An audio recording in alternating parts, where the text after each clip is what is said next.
Hi, everybody. This is Dr. Randy Bach, and this is a pre-recorded episode to be aired on May 11th. Today's Sunday, May 8th, and I'm honored to be with Dr. Paul Frijters.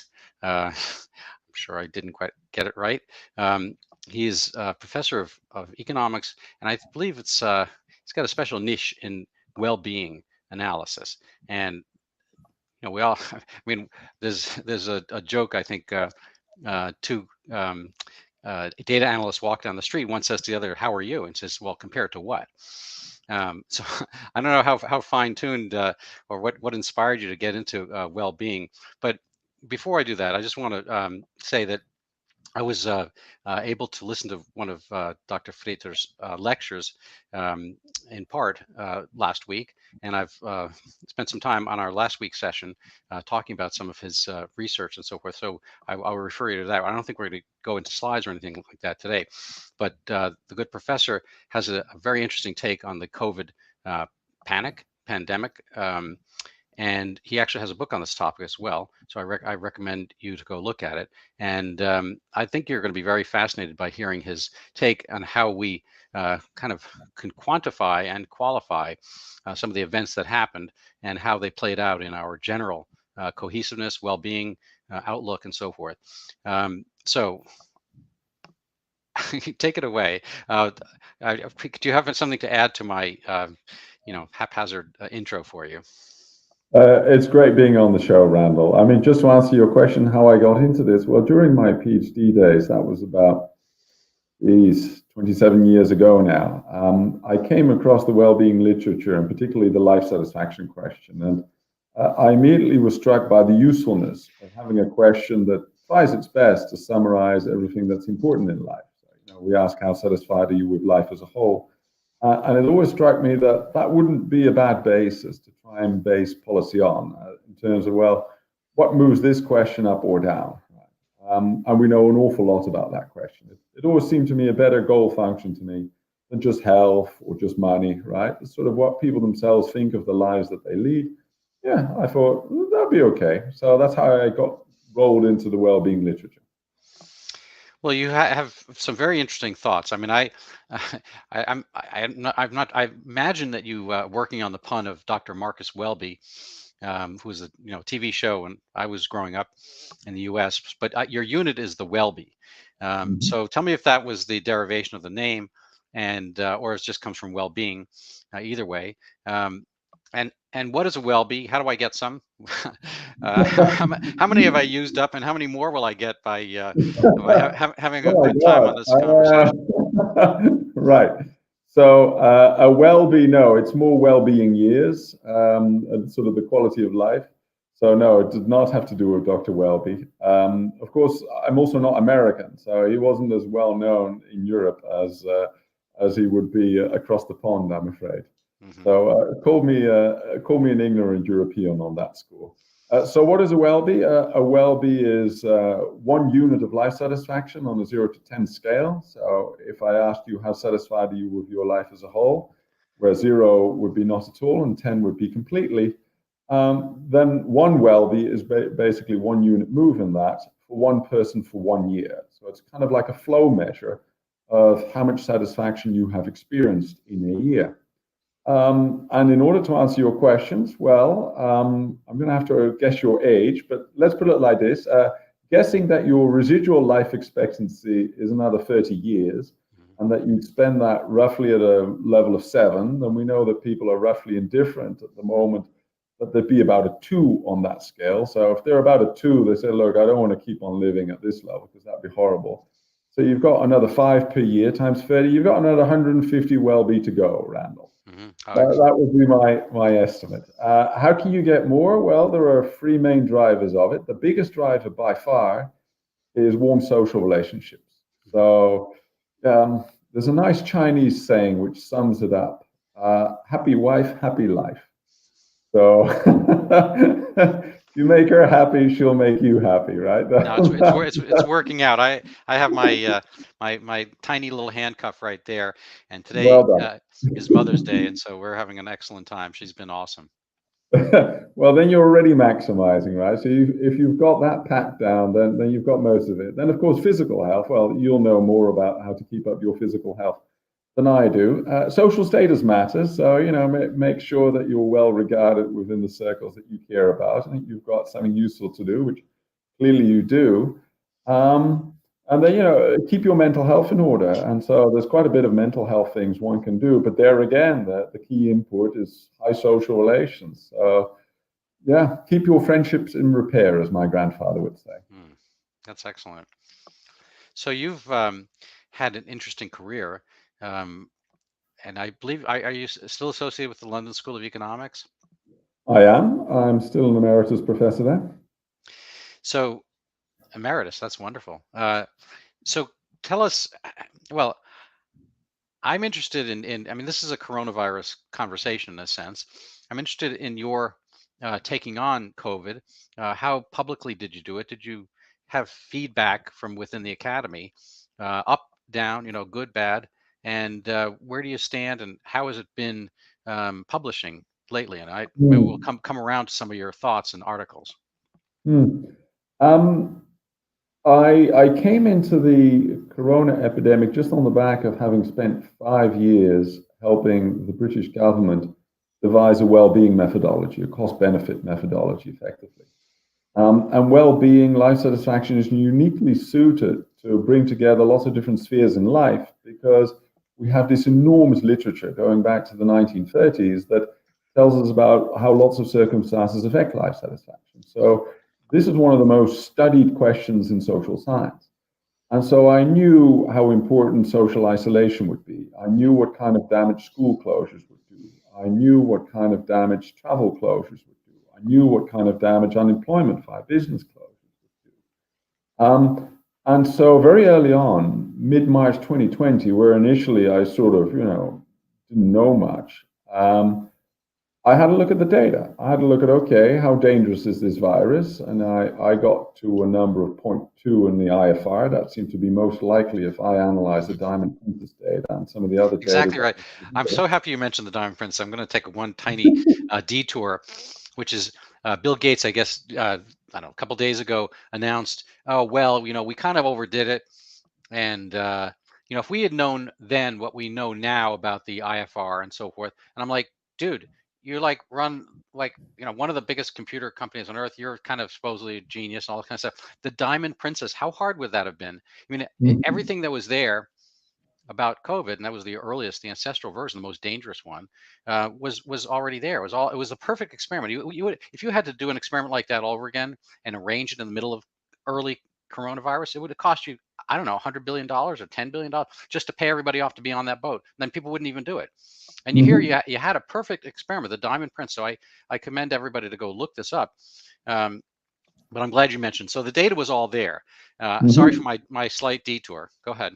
Not at all, not at all. I mean, I'm very much a data guy. So I was raised as an econometrician in my master's degree. So, years and years of stats and maths. So it's my certainty, right? So when the world seems to go crazy around me, I ask myself, look, are they going crazy or am I missing something? And then I go into the data, right? Because I've also been a professor of health economics for 10 years. So I know how to read these models, these SIR models, right? So I know the weak spots. I know how to read the assumptions going into them. So I came to the conclusion, look, the IFR looks like being 0.2. The people who die of this are about 80 with lots of comorbidities. That means that they'll have a residual life expectancy, quality weighted by about 3, so about 3 qualities, 18 well-bees. And then I thought, okay, well, if that's as it were the budget for available policies, what is the loss going to be? And I thought, well, from the social isolation literature and from the very early literature that was already there in March as to how scared the kids were, it's clear that this is going to cost something like 5 to 10% of people's well-being. Well, think about that. So, per million, that means 1 million people losing 10% of their well-being for 1 year. That's like 100,000 get 1 year less. That's like 33,000 get 3 years less. So that's like 33,000 dying of COVID, because those are the ones who've only got 3 more years to go. And what is 0.2%? Oh, Well, that's only 2,000. So 2,000 versus 33,000, if that's a whole year. And so if you just stack up those numbers, you see, oh my God, the collateral damage is going to just be of a totally different order of magnitude. And I came to the same conclusion when I looked at physical health damage. For instance, take a simple one. The IVF clinics were closed immediately because it was not seen as a totally important means of health. But I knew that IVF clinics churned out something like 3% of the population per year. Again, 3%. And so, well, how many births have you got in a year on a million? About 10,000. 3% of that would be about, what, 900, right? Or are we now being too much? 300, right? But that's 300 who've got 80 years to live, right? Mm-hmm. So that's 300 times 80, 2,400. Ooh, we're getting to be, 24,000, right? So that's 24,000. Well, if we then do that divided by 3, that's the same as 8,000 people dying who've only got 3 years to go. And so I started to play with these numbers, and the same with the cancers, the same with closures, the same with future government debt. And however I cut it, I got to the notion that the collateral damage of just a week of 2 of lockdowns is going to dwarf the entire budget available of what you might possibly save. And then I looked at the other thing of this. I thought, well, are these lockdowns going to save anybody? Because, of course, the modeling, the logic of the modeling at that time was that you were flattening the curve. So you were sort of smoothing the infections over time, but you're not going to stop them. They're always going to come back. Right? This thing was always going to go through the population. That was a common sort of mechanism within the models, right? And they were sold as such. It was a flatten the curve model. So then the question was, well, are these hospitals actually going to do so much for these COVID patients? And then I read about the respirators killing more people than they were saving. I read about, we don't really have a treatment protocol. So I was like, okay, so we're putting in all this effort for no noticeable benefit. We're not looking at this scientifically as well, what else can we do? Let's do all kinds of looking around as to which accidental medicines are sort of working. We're sort of, going blind on sort of draconian lockdown actions, whereas it's clear within 1 or 2 weeks, the collateral damage is going to outweigh this. This is madness. And so that was my certainty, right? I mean, I didn't need anybody else for that. It was just my own expertise, which I could hold on to. And reading of the data, I could see, okay, no, I am looking at something strange here. I am looking at a kind of a herd phenomenon, some kind of stampede following a panic. And then the rest, just, it unfolds itself because you start to look at the media, you start to look at everything the government does, then through totally different eyes. Because you ask yourself, do these people even know what damage they're doing? Are they interested in that? You start looking for newspaper stories about anxious kids or people whose IVF wasn't there and say, oh no, none of that's in the newspapers. They're not interested in it. Are they interested in other countries which are trying different methods? Are they, for instance, crawling over the Swedish data to see, what have they done? What's the outcome been? No, all they're doing is they're spending all this time saying how bad Sweden is, as if they already know. So they're not looking at this in any scientific point of view at all. It really is kind of the herd who doesn't want to know that what somebody else does might work better, just wants to believe what it's doing is the right thing. Well, that's not scientific. That's not medical either. This is sort of madness. Yeah. No, it was and very so much. When you start to look at the whole thing, just it unravels very quickly, but also what became clear to me very early on is that there was no point in trying to talk to authorities or trying to talk to most of my supposed fellow academics, because they were sort of totally shielding themselves off reality. They'd sort of gone off the planet when it came to data. So I very quickly resolved, okay, there's no point talking to those people. Let me just talk to others who know at least that this is madness, and let me try and help them with something else I thought I had expertise in, which is knowledge of how whole systems work. So, I've done a lot of work on corruption, but I've also done a lot of work on macroeconomics, a lot of work on culture, done a lot of work on institutions. I just did that for the British government. And I thought, okay, I will try and make a contribution towards a group of people who know this is madness by talking about, okay, look, let me try and explain the herd phenomenon, but also what institutions we might need in 20 years' time to to prevent this from occurring again. So I've seen that as my mission. I very quickly stopped talking to the mainstream. I sort of thought, no, there's no point in that. They're sort of totally off with the fairies. Right? No, and then plus there's a certain vilification aspect. I don't know if you ever saw The Invasion of the Body Snatchers. I think there are two versions, but you know, they look exactly like us as they're pod people, and when they find an actual thinking not a zombified human, they they point and shriek, and then everyone else gloms around and absorbs that person. I mean, there's been so much of that. It's like people, I in the 80s, before we didn't know it was before the wall would fall down. My wife and I took perhaps ill-advised a bicycle trip through Europe, and then we wound up going behind the Iron Curtain. So we biked through Hungary, Czechoslovakia, which was a thing, and bits of East Germany and Yugoslavia. Anyway, but this whole kind of being looked at was so evident when we were there. On the streets, people looked down; they wouldn't look at you. In the subway in Berlin, East Berlin, people only looked at the floor, and it was none of this social interaction. There were no jokes, there's no levity, none of the advertisements had funny pictures. I mean, it was just like like we see kind of these sci-fi films and so forth, as if everything had blanched out. And we had each other and we had fun and whatnot, and it was interesting. The day we landed in West Germany, it was that movie Smallville, everything turns into color from black and white. It was like that. But what we've seen here is that, having an idea that's different is, I'm the Greek Cassandra, she knew the truth. She would say it, and everyone scorned her. They wouldn't listen.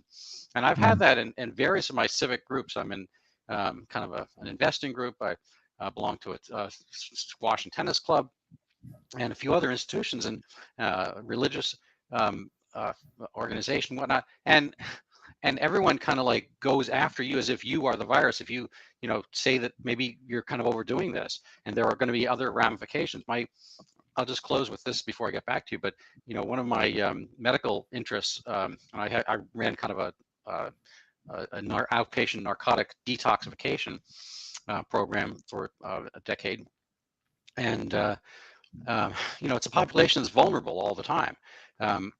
If you add your QALY, the quality adjusted life years, if I had a show on this topic about a year ago, the increase in heroin and opiate overdoses, just the excess in this kind of COVID era is enormous and totally outweighs the fatalities from the illness itself. And that was just opiate stuff, and it was just not even opiate illnesses, the margin.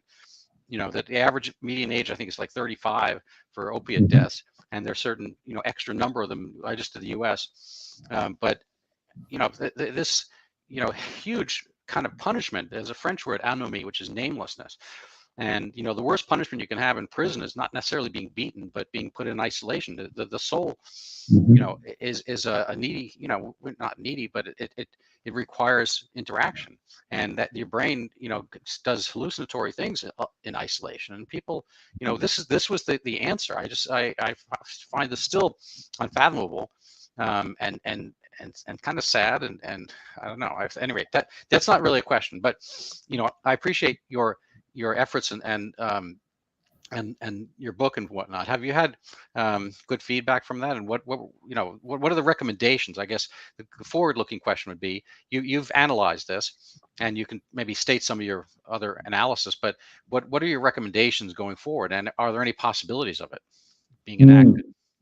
I mean, those are, I share your thoughts very much, Randall. I think I've personally been lucky in that my wife, who actually works for a pharmaceutical, but also my brother and his wife, who works for a pharmaceutical, and my children and my closest academic friends, we were all like-minded from day one. Right? So I find myself very lucky to sort of be in an intellectual community whereby we were all sort of wondering, what the heck is going on, right?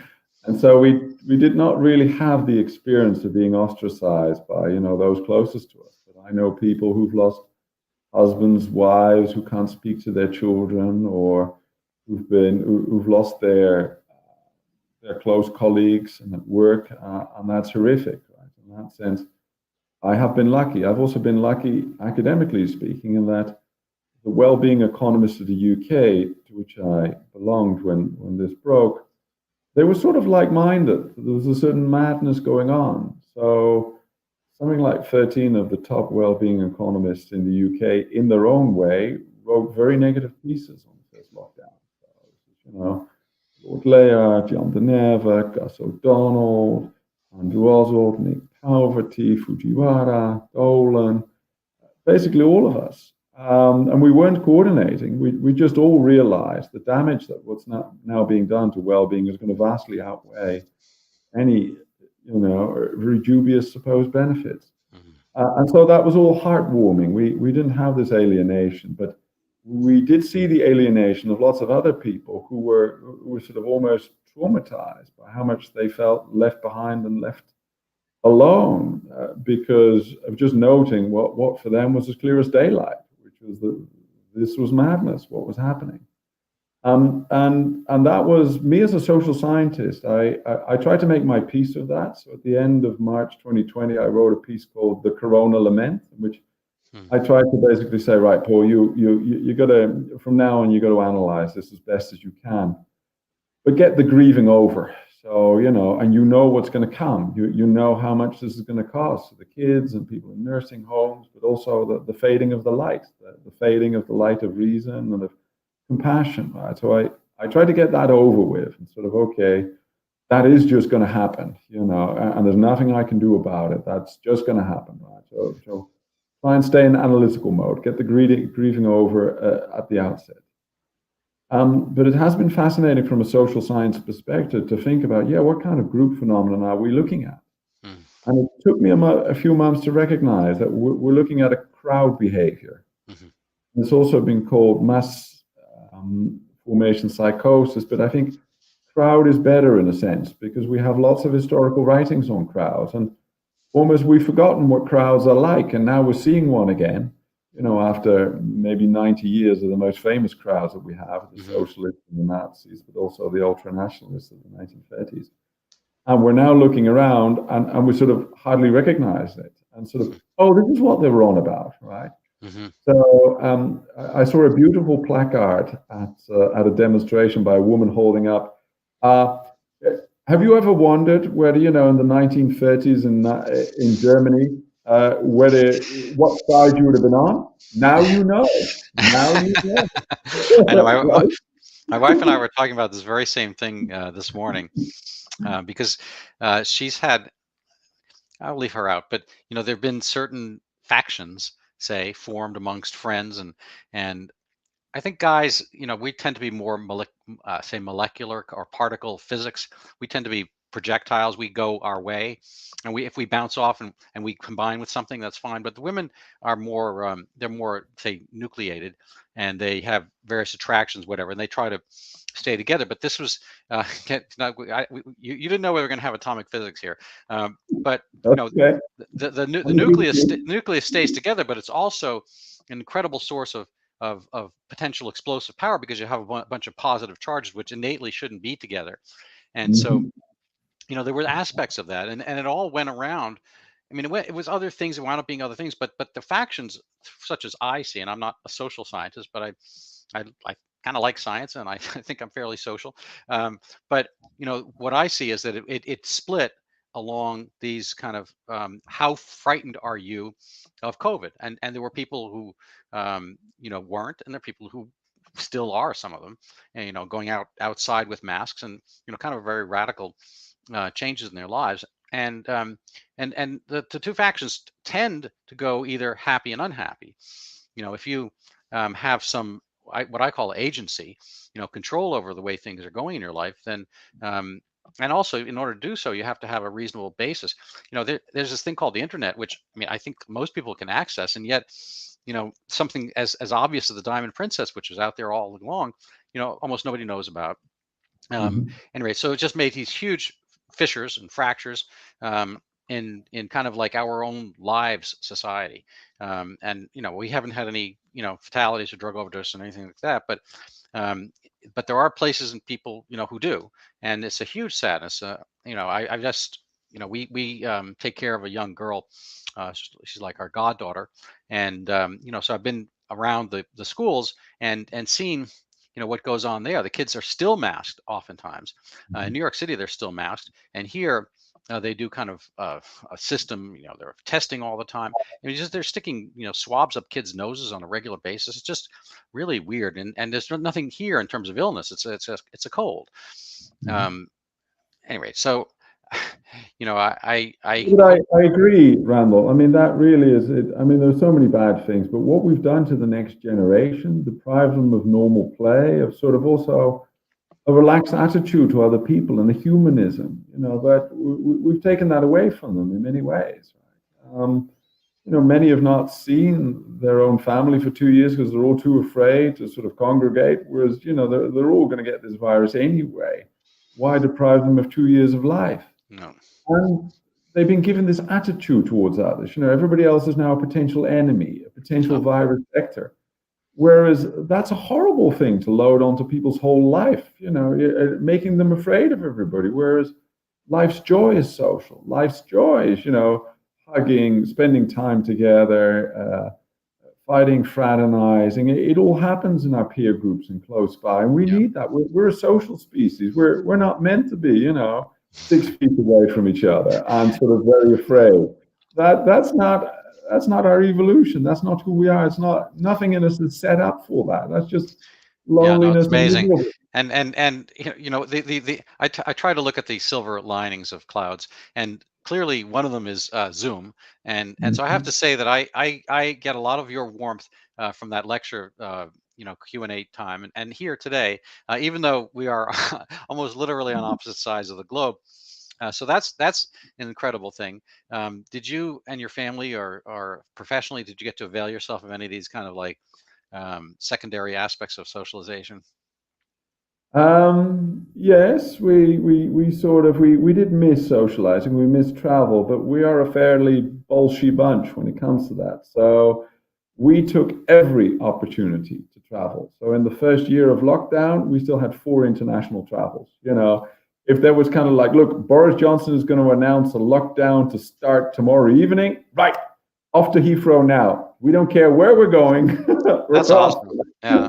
We found ourselves on a Greek island for a month because it's Oh, just the that's thing we really could find. amazing. Good, bravo.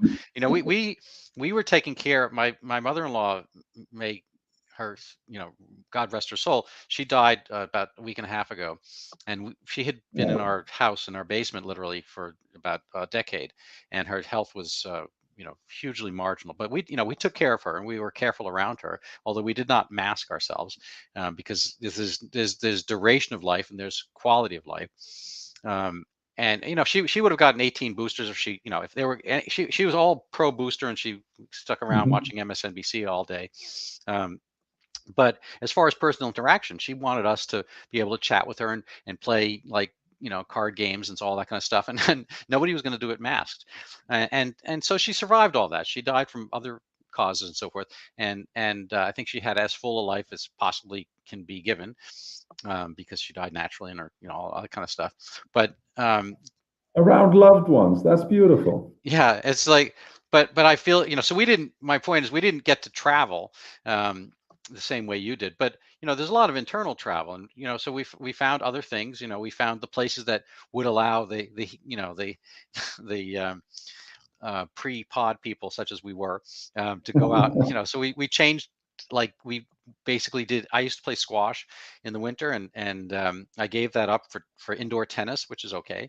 But there's certain places and rituals, and then you have to kind of feel it out. So it was very much getting back to my kind of Soviet era Iron Curtain experiences. A lot of that, people had lives there. We talked with people, and we had Yes. some interesting interactions. But it's all hush hush. You kind of had to get through a few layers before people would share it with Mhm. you. And that's it's a sadness.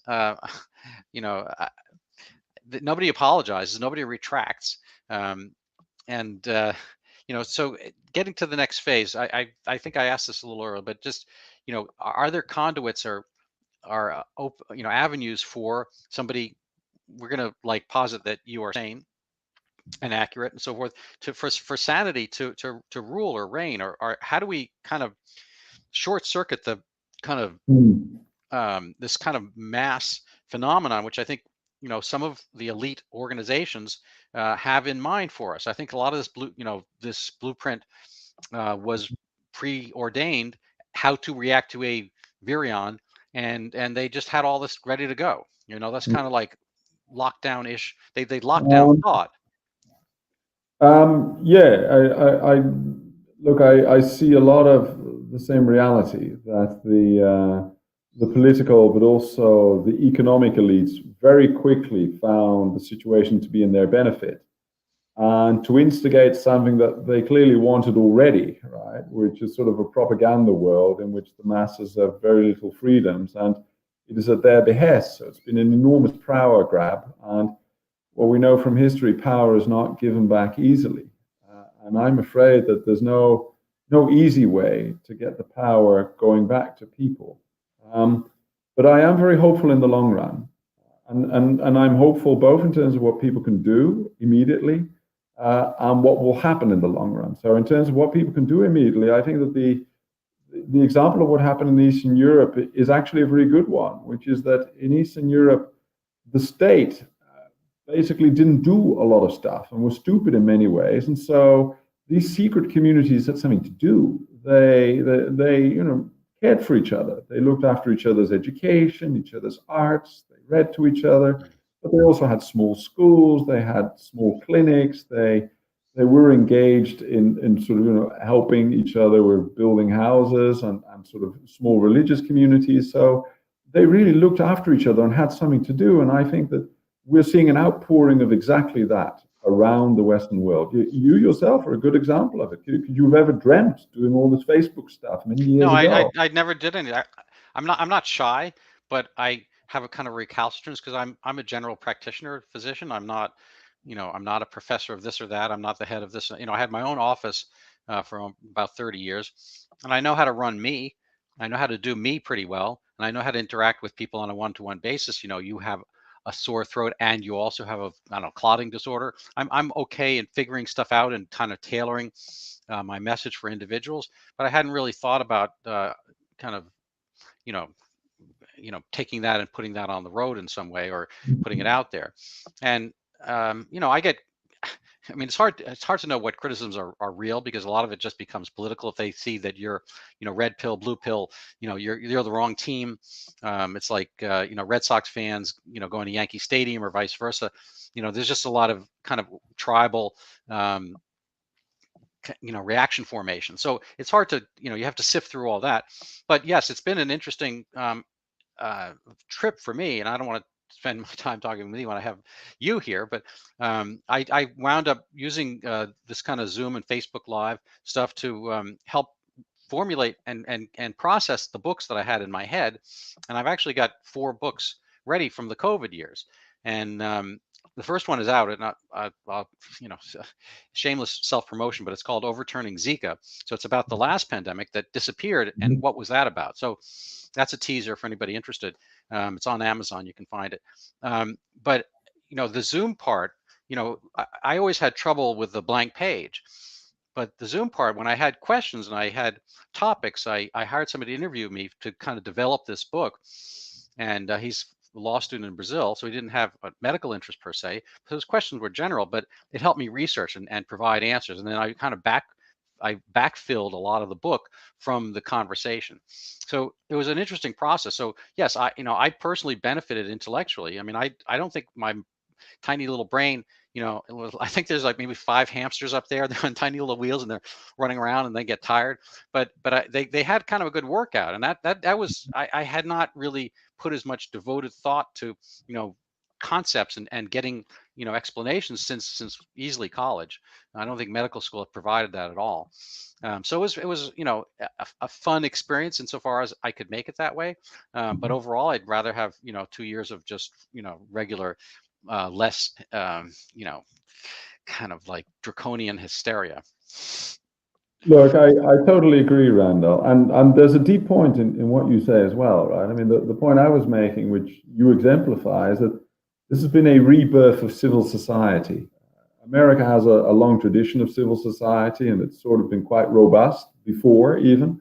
Right? Lots of people were quite passionate about their politics or their beliefs and sort of making communities. But in much of Europe, that was gone, right? Because the state worked so well. You know, we sort of prided ourselves, particularly in Northern Europe, on having a state which was so much better than the American ones because we didn't need to worry about education or local communities. The sort of a good job was being done. And now suddenly it's, oh my God, they're hopeless. They're letting fall the ball left, right, and center. And so now, you know, lots of villages and communities and belief communities are sprouting up again, right? And it's like a renaissance in that sense of sort of own thinking. And so that is a silver lining, you know, the rediscovery of civil society, basically because the state has dropped the ball so much, and also because it's become so visible, this sort of growing together of the top of the corporate world with the political world and the media world into sort of one group in the sense. It doesn't mean that they coordinate, but it does mean that they're in the same world and sort of have roughly the same interests. And one of those interests is not care about the 99%. For, you know, who they sort of see as worth less now. But I wanted to get back to this point of sort of, you know, what the deep point is and what you said was that you see a lot of dumbing down of the mainstream, right? If I speak to people whom I haven't spoken to for 2 years, who've sort of gone along with the herd, it is amazing how deteriorated they are. It really is. I mean, you'd sort of want to put a test underneath them. And if you do this to school children, they have deteriorated relative to their peers in age tremendously from before, right? Because of this lack of stimulation, but also because of the lack of critical thinking, because of the lack of being challenged. You know, the cancel culture has become so normal. It's become so normal for everybody in that herd to agree with each other that there's a kind of a mental laziness which has gone in. And as a result, there's just a general dumbing down of the political debate, of how the bureaucracy does things, of you know, people in their daily lives have not traveled much, have not experienced much diversity. And so in that sense, you see that civil society racing ahead because it's being challenged. I mean, I am, like yourself, you know, surrounding myself with lots of people who are critical of the mainstream narrative, and there are people in the mainstream narrative also still in my circles. But Jesus, there are a lot of diversity within the people who are outside the mainstream narrative. You know, I find myself disagreeing with people on all sorts of things. You know, we might agree with our skeptical stance on all the COVID stuff, but it doesn't mean that we agree about 9/11 or, you know, the importance of what it was in the Q5 mass or God knows what else, right? And so, you know, there's sort of, you know, robust debate, and we keep each other sharp. And I think that that's gone out of mainstream culture largely. And so there's a silver lining for you, right? Your brain is fit, whereas that of the rest is not being kept in line. Same for your immune system, of course. Right? No, I've never, I kind of came from a debate-y kind of family. That was just, I don't know. I mean, we had, I think, a good family. But it was, you know, there was all argumentation. You know, people, if one person said something, you know, we were three brothers, and we all had our own kind of mental territorial aspects, and our parents put up with that, and you know, I just kind of always thought that's how you do things, you know. And it's only like later life that people are like, wow, you're very this, that, you know, and stubborn, aggressive, you know, whatever, you know, kind of sure of yourself. So anyway, you know, most good qualities can be given a bad term one way or another. So I've never really been passive about things. And if I have an idea, you know, I follow it along and I try to come up, you know, I kind of toss it up in the air a few times and see which way it looks and lands and this and that. And it's not a perfect, you know, Newtonian experiment for everything, but you know, a lot of this stuff just didn't ring true. I mean, when people were literally ignoring the Diamond Princess, when you could, and again, I repeat this because again, there's only 3 hamsters in there, but you know, you could not have designed a more nearly perfect experiment for coronavirus than that. Maybe you could have distributed the ages or ethnicities or whatever. I think it was mostly Japanese. And, you know, they skewed a little bit older, but that's kind of good for COVID, you know, because you want to test. They didn't have really a lot of kids, but all the data, I mean, you know, all the kids, there were, I think, 300 to 600 kids on the boat or something like that, and entirely asymptomatic.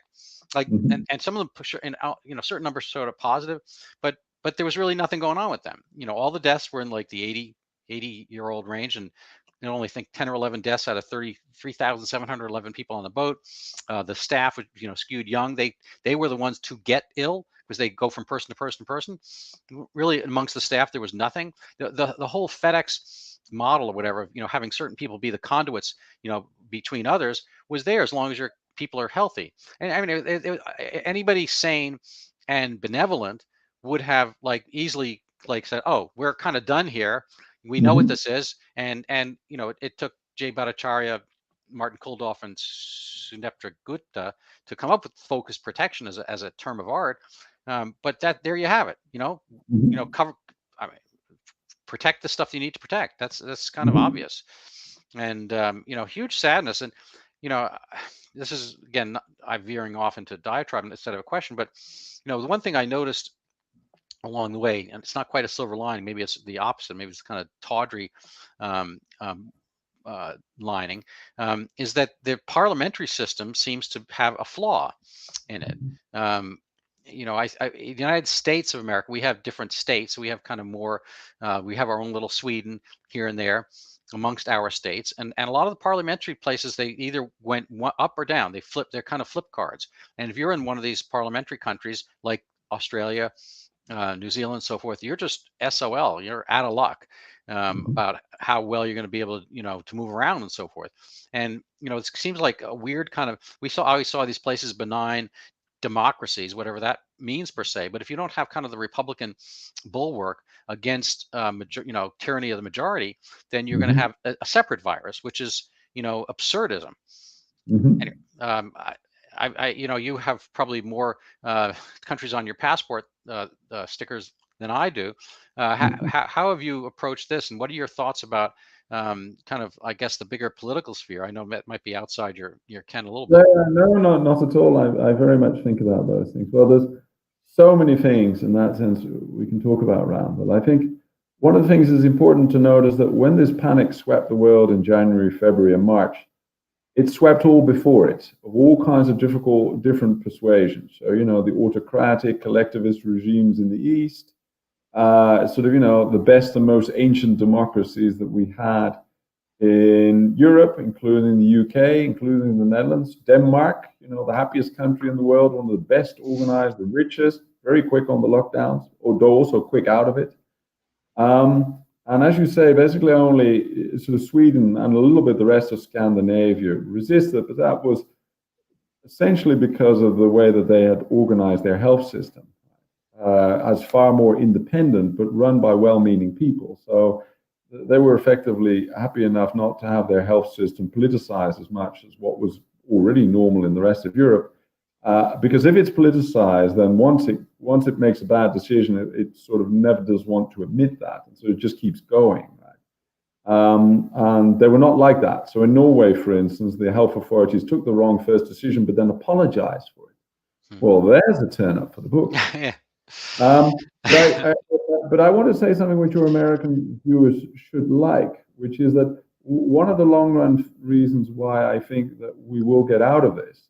Whether there's justice is a totally different thing, but we will get out of this. We will get out of this new dark age, is because diversity and sort of a relaxed attitude towards the truth and a commitment to science and efficiency, it makes you stronger in the long run. So the countries and regions which just sort of are now still stuck in stupidity land, they are deteriorating in almost any indicator you want to look at. Their government debt is going up, their IQs will be going down, the education is going down, they're having difficulty collecting the taxes, trade is going down, they're spending a lot of their production stuff on things that don't benefit anybody, anxiety is up, happiness is down, almost anywhere you want to look. And the places which have, either by luck or just by copying the good examples. So, and I think for me, for instance, Florida's on that. It didn't start being the good example. It really quickly followed the good example. They're seeing an influx of people. We did not get freedom from history because people liked freedom. No, we got freedom out of history because it works better. Right? And well, so people sacrificed for it. People had to sacrifice. Yeah, it was fought for, but it wouldn't have stuck around. It wouldn't have won against the kings and emperors of Europe if it wasn't, as it were, evolutionary fit. And it's evolutionary fit because regions that incorporate that and incorporate it in its institutions, particularly the separation of power, particularly some notion of a media that are separate from the political establishment. Those kind of aspects basically make you stronger as a country. And people initially didn't believe that in Europe, in the 16th, 17th century. Separation of power, that's like cutting off your limbs. How's that going to make you stronger, right? And you see that logic returning now. Oh, no, it's better if we all think the same way. Surely we're stronger then. No, we're not. We are actually stronger when we don't agree on everything, when we have robust debate. We are a stronger unit for having diversity within it. And so no truth should win. We should always have differences of opinion. We don't ever want to get into the situation where we all agree on exactly everything. That is the most dangerous situation you want to be in. You don't want that, even if it's my truth, even if it's your truth. We want that diversity. And here's a compliment for the US, right? Within the US, which were the states which didn't lock down at all? They were what you might describe as the hillbilly places, full of guns, right? Probably people where it was a place where the average IQ on the usual test would have been the lowest, right? It's sort of the most disorganized, South Dakota, that kind of place. But whether by accident or not, they hit upon the right thing. And that was then copied by others. And there was a huge distrust of Washington there. There was a kind of a Bolshevik independence of spirit. But whatever it was, this is part of the beauty of the US. The beauty of the US is this enormous tribalism and polarization, because that means the US will try different things in its different states because they don't want to be like the other ones. And they're sort of the headstrong, but they will learn from each other. They will peak. I agree with you there. The technical term of art is, I think, federalism, which almost seems like the opposite of what it should be. But insofar as the states were federated, and when a small point which I bring up now and then is originally this was the United States of America, insofar as other states were their own kind of incorporated national beings. So these were amalgamated to have a common border, but for the sense of keeping away foreign invaders. And the federal government per se it was a federation, was a bringing together of these states, but it didn't really have many powers in and of itself. And the states, a lot of this was reserved to the states. And so we have, kind of the kind of multi, test tube experimental aspect, and we've seen it in other places on Earth. And I bring this up insofar as bringing up these. It's hard to do experimentation on people aside from the Diamond Princess. And so the way we've been able to do experiments are by observation and by seeing how things play out differently in different fauna and flora zones. Sweden versus So I've week by week and so forth throughout the pandemic. Look at how South Africa is doing a very low vaccination rate. India had the India version we call the Delta version later on. They did it with a 10% vaccination rate in the population, and it's not like there's nobody there. It's like 2 or 3 billion people in India or something like that. And if things would have fallen, people were like willful about avoiding this. The Omicron was out in South Africa for a full month before we've had it here in the U.S. And I actually interviewed Dr. Nati Miladla from Johannesburg, and he's a anesthesiologist physician. And we got, I don't know, 10,000, 15, 20,000 views and so forth, but it should have been dogma. It should have been like everybody who was like wanting to lock everybody down over Omicron. They should have watched this. Like you just did this. Like, look what it was. Nobody was getting ill. It was equivalent of the cold, and all the other Omicrons are that. And yet my very accredited friends, MD, PhDs and whatnot on my tennis group and of other groups and so forth. I hang out with like credentialed people, and maybe their error to hang out with me, but I hang out with very influential people, and they're very lockstep about it. They don't want to hear anything. It's just my jaw can't drop enough at some of the disappointments I've had and these weird, silly debates over things they really should know better. So. I think you're absolutely right. But I think that should be a point in terms of looking for the future. I mean, this kind of autocratic, as you say, lockstep, one can think of it, the closed mind, the cancel culture, that's not going to go away in a hurry, even if governments, after trying everything that's wrong, are sort of, forced to sort of be a more sensible line on COVID. They'll take a nonsensical line on other things. They'll take a nonsensical line on climate change or whatever the next emergency is, because power corrupts, and they've had a taste of absolute power, and they're going to want that. So new emergencies are also going to be abused, maybe less so in the States than in the EU and Europe, but in the Europe, it's really looking dire. But the reason I'm bringing that up is saying that this is now a long-run game. Right? We are, as it were, right now in a situation in Europe which sort of resembles the Middle Ages, with superstitions ruling the roost and highly autocratic regimes, which are also made up of sort of the top corporations, and they dominate the airwaves, and there's basically ministries of propaganda now all over the place, and a new kind of religion, a safetyism health religion, which actually is making people less safe and less healthy. But this is the reality now. It's not going to go away next year, Randall. So there is also this, what I term as sort of a new enlightenment movement, based on sort of local civil groups, much like in Eastern Europe. There was sort of like a slow resistance against the Soviet regime. I think that's what it's going to look like, right? Sort of sensible local communities, some countries which have seen the lights, some provinces, some states which have seen the lights. But it's a slow move back to the light. It's a slow move back to the light. And in that sense, it's about much more than health, right? I think one of the mistakes I've seen, what I call the coexistence, make is to sort of go along with this mainstream obsession about cases and Omicron and Delta. And already in April 2020, I sort of was uninterested in that. I didn't want to know about the ICU occupation. And many of my friends were sucked into that because that was the news they dealt with. That is what they felt they had to fight. And I was like, look, this is a done thing. They're mad. They're going to stay mad. They're not going to listen to you, however much effort you put in. And so then, who are you broadcasting for, right? I sort of wanted us to move on to the next step, which is, well, what are we going to do? And if one keeps on, as it were, as we're commenting on the mainstream narrative, in a way, one is then still on one's mind, sort of spinning off mainstream. And it should be different. It should be, we should now think much wider. We should think, well, what kind of society will we become? What are the deeper problems? How would we want to solve this? What has gone out of our culture that we'd like to resurrect? What are the new challenges with, modern technology that we've got to adapt for? We can't just dream of, resurrect what there was. There's the reality of the internet, of social media. They bring up their challenges. AI, and we've got to be part of that. Got to think within that. Okay, within that, how do we prevent this kind of crowd madness? How do you run a modern society which is more robust? So, the scare stories towards the stampeding that happens on these social networks. That is how we should think now. We should sort of stop gazing blindly at the same thing that the rest of the world gazes at, which is, fairly irrelevant numbers.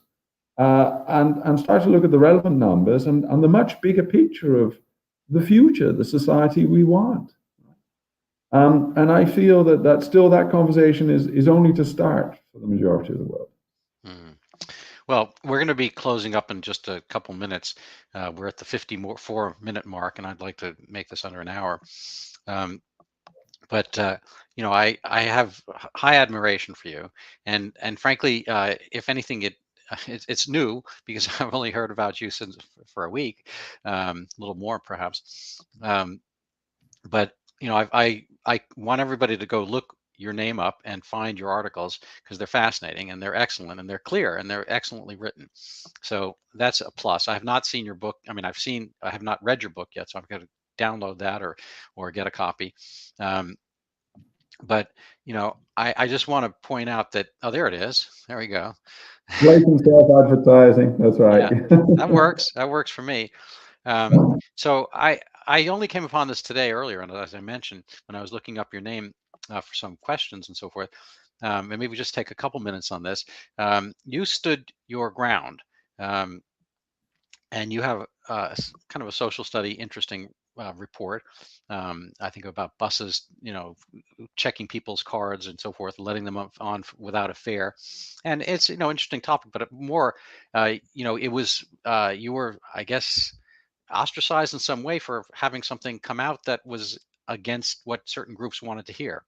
And so maybe just 2 minutes, if you will, on what that meant to you. First of all, I appreciate your strength and not backing down and sticking to your truth and so forth, and letting the debate fall where it may. But what were the ramifications, and how did that change you?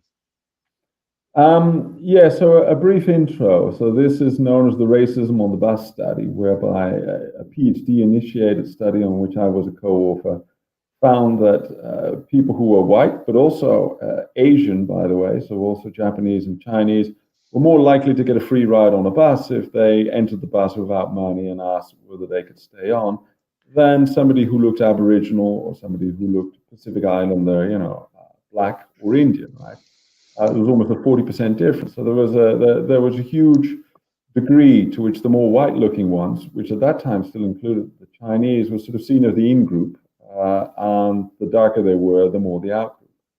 And this led to a huge sort of interest in the media, but also an enormous backlash from the city authorities, who clearly did not want their city associated with anything like this. They did not want that to be the story of Brisbane, and so they pressurized the university hierarchy to go after me, and they did, and so that took 2 years before finally in court I could sort of waylay their sort of nonsense accusations, because that they then go after you by basically accusing you of unethical research practices and whatnot.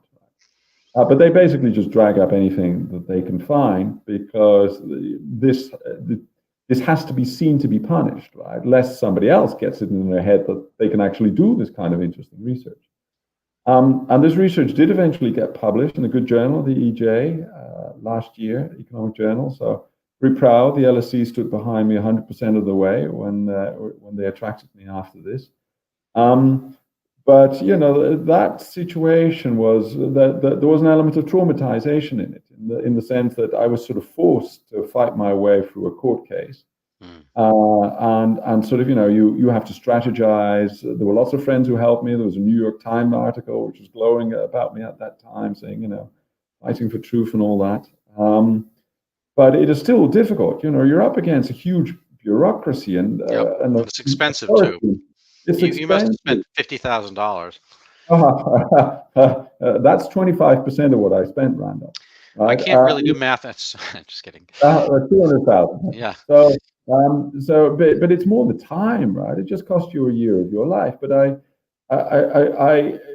got some, hopefully, a bit more humility and some appreciation of how difficult this is to fight for other people, because I was in a very privileged position. I had lots of academic friends, lots of support from academia. People wrote letters and petition, and I had all the sympathy from the media, and I had a supportive family, and my background helped me, and I could go elsewhere, and that sort of thing. But lots of people have to deal with these bureaucracies who treat them like shit, and they've got no defense. They've just got to suck it up, and they're driven to suicide and all kinds of things. So lots of people wrote to me in that period telling me of their stories of how they... I hear this a lot, and I'm going to have to close. But first of all, you have my heartfelt sympathy over that episode, and I'm glad you came out on your feet, all that kind of stuff. I think this is a good message for our listeners, and I'm going to maybe invite them to follow up with you and look at your story and stick to your guns.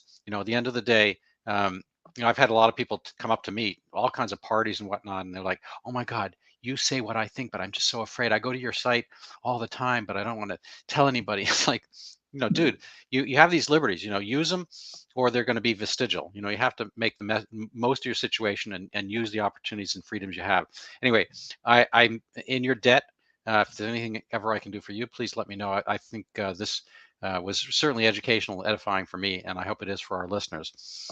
So why don't you hang on for a minute? We'll chat, but I'm going to say goodbye to everybody else. Thank you so much, and please follow up with Paul Frijters as you can, and buy his book. All right. So thanks so much. Last word from you. It's great to be on the show, Randall. Great work. Keep it